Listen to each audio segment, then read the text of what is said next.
എടോ എന്താ ആലോചിച്ചോണ്ടിരിക്കണേ? ഓ എന്ത് പറയാനാണോ, എഞ്ചിനീയറിംഗ് പഠിച്ചോണ്ടിരിക്കുമ്പോണ്ടല്ലോ നമ്മുടെ ബ്രേക്കിന് പോകുമ്പോ ആ നല്ല ചൂടുള്ള മുരിഞ്ഞ മുട്ട പപ്സ് ഒരു ലൈം സോഡയൊക്കെ കുടിക്കുന്ന കാര്യം ഞാൻ ആലോചിച്ച് നോക്കുക. നമുക്കൊന്ന് ഉണ്ടാക്കിയാലോ? ബാ.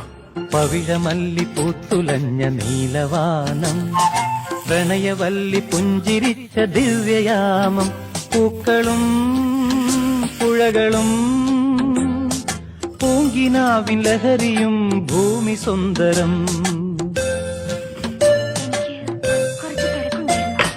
പവിഴമല്ലി പൂത്തുലഞ്ഞ നീലവാനം, പ്രണയവല്ലി പുഞ്ചിരിച്ച ദിവ്യയാമം, പൂക്കളും പുഴകളും പൂങ്കിനാവിൻ ലഹരിയും ഭൂമി സുന്ദരം. സ്വർഗം മാമാ.